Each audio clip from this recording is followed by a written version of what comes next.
আসসালামু আলাইকুম। Hello everyone, সবাই কেমন আছেন? আজকে আমি ভর্তা বানাবো। এখানে আমি 5 রকমের ভর্তা বানাবো। 5 রকমের ভর্তা বানানোর জন্য আমি এখানে পেঁপেটাকে সিদ্ধ করে নিয়েছি আর মিষ্টি কুমড়াটাকে আমি ভেজে নিয়েছি। কাঁকরোলটাও আমি হালকা সিদ্ধ করে ভেজে নিয়েছি। কচুরমুখিটাও আমি সিদ্ধ করে নিয়েছি। আর ভেন্ডিটা আমি সিদ্ধ করে নিয়েছি। সবগুলো এখানে কিছু সিদ্ধ করে নিয়েছি, কিছু ভেজে নিয়েছি। আর সাথে নিয়েছি আমি এখানে পেঁয়াজ ভেজে নিয়েছি আর শুকনো মরিচ। আর এখানে আমি নিয়েছি রসুন, আস্ত রসুন আমি ভেজে নিয়েছি। আর সাথে এখানে আমি পরিমাণ মতো লবণ আর সরিষার তেল দিয়ে প্রত্যেকটা ভর্তা আমি আলাদা আলাদা করে হাতের সাহায্যে মিশিয়ে নিচ্ছি। এই তো আমি হাতের সাহায্যে মিশিয়ে নিচ্ছি। প্রথমে আমি এখানে পেঁপে ভর্তাটাই বানাবো। এই তো খুব সহজে কিভাবে পাটায় বাটাবাটি ছাড়া হাতের সাহায্যে ভর্তা বানানো যায় এটাই আপনাদের সাথে আমি শেয়ার করব। এই তো আমার সাথে আশা করি পুরো ভিডিওতেই থাকবেন। এই তো আমি ভর্তাগুলো একে একে বানিয়ে নিচ্ছি। আমার মতো যারা ভর্তা প্রেমী তাদের কাছে তো খুবই ভালো লাগবে আজকের এই ভিডিওটা। তাই আমি আপনাদের জন্যই আজকের এই ভিডিওটা বানিয়েছি। অনেকে আবার বলবেন ভর্তা বানানো এটা আবার দেখানোর কি হলো। এটা দেখাচ্ছি যাদের আমার মতো পাটায় ভর্তা বানাতে পছন্দ করে না তাদের জন্য খুব সহজে অনেকগুলো ভর্তা বানানো যায়, এটাই আপনাদের জন্য। তাই আমি এটা আজকে আপনাদের জন্যই শেয়ার করলাম। এই তো এখন আমি একে একে সবগুলো ভর্তা একই রকমভাবে বানিয়ে নিচ্ছি। আমি কিন্তু এখানে এই বড় রসুনটাই নিয়েছি, এটা ছুলে আমি রসুনগুলো ভেজে নিয়েছি। যেহেতু আমি কচুরমুখী ভর্তাটাতে একটু রসুন দিলেই ভালো লাগে।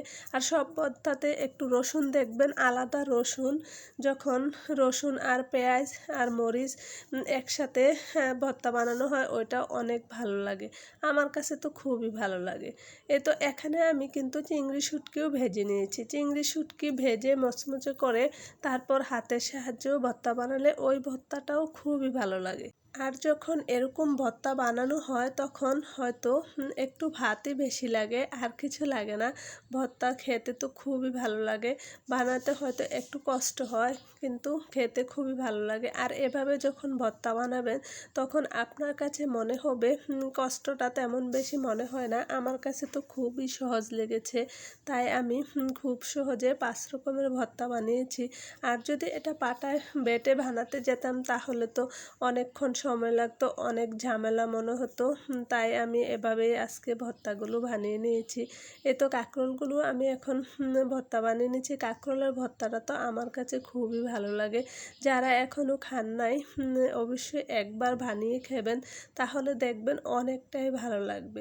এই তো ঘরে যখন সব সবজি একটু একটু থেকে যায় তখন আমরা মনে করি যে এটা কিসের সাথে রান্না করব, এটুকু সবজি দিয়ে কি করব, তখন দেখা গেছে সবজিগুলো এমনিতেই নষ্ট হয়ে যায়। এরকমভাবে নষ্ট না করে যখন একটু একটু সবজি বেঁচে যায় তখন আপনারা চাইলে এই সবজিগুলোকে এভাবে ভর্তা বানিয়ে খেয়ে দেখতে পারেন। আর এভাবে অপচয় হলো না, নষ্ট করা তো এমনিতেই ভালো না, তাই একটা কাজে লাগিয়ে নেবেন। একবেলা দেখবেন যে এমনিতেই ভর্তা দিয়ে খাওয়া হয়ে গেল। আর ভর্তা দিয়ে ভাত তো একটু বেশি খাওয়া যায়। আমার কাছে তো খুবই ভালো লাগে। আপনাদের কাছে কেমন লাগছে অবশ্যই কমেন্টের মাধ্যমে জানাবেন। এই তো আর যদি ইউটিউব থেকে দেখে থাকেন তাহলে সাবস্ক্রাইব করে নিতে পারেন। আর যদি ফেসবুক থেকে দেখে থাকেন তাহলে ফলো দিতে পারেন। আর যদি অলরেডি এই কাজটি করে থাকেন তাহলে আপনাদেরকে অসংখ্য ধন্যবাদ। আর প্লিজ একটা লাইক দিয়ে দিবেন। আপনাদের একটা লাইক আমাকে সামনের দিকে এগিয়ে যেতে সাহায্য করে। আমার ভিডিওটি যদি ভালো লেগে থাকে তাহলে ট্রাই করে দেখতে পারেন, আশা করি ভালো লাগবে। এই তো আমি কিন্তু এই প্রথম কচুরমুখী ভর্তা খেয়েছি। আপনাদের সাথে আজকে আমি এই সত্যি কথাটা প্রকাশ করলাম, কারণ আমি আর কখনো কচুরমুখী ভর্তা খাই নাই। আজকে প্রথম যখন কচুরমুখী ভর্তাটা আমি খেলাম আমার কাছে এতটা ভালো লেগেছে যা আমি বোঝাতে পারবো না, অসাধারণ ছিল খেতে। আমি যতগুলো ভর্তা বানিয়েছি সবগুলো ভর্তার চেয়ে এই কচুরমুখী ভর্তাটা খুবই ভালো ছিল।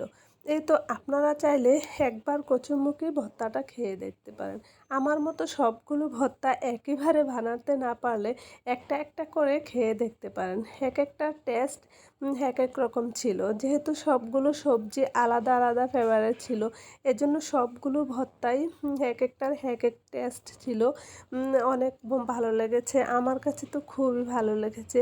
আজকে তো আমি একদম পেট ভরে ভাত খেয়েছি। অনেক দিন পর মনে হয়েছে যে এত মজা করে ভাত খেলাম আর অনেকগুলো ভাত খেয়েছি।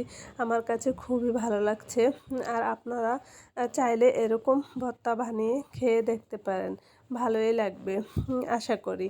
এই তো আর চিংড়ি যে শুটকির ভর্তাটা এটা তো আরও ভালো লেগেছে। চিংড়ি শুটকির ভর্তা তো এমনিতেই ভালো আর খেতেও খুবই ভালো লাগছে। আর যখন চিংড়ি শুটকিটা এরকম মচমচা করে ভেজে সাথে রসুন, শুকনো মরিচ আর পেঁয়াজ ভাজা দিয়ে করা হয়। আমি সাথে কিন্তু কাঁচামরিচও দিয়েছি আর ধনেপাতা দিয়ে এটা তো খুবই ভালো লাগছে। আর লবণের পরিমাণটা তো আপনারা আপনাদের স্বাদ মতো দিবেন। আর সাথে যদি থাকে একটু সরিষার তেল তাহলে তো আর কথাই নেই।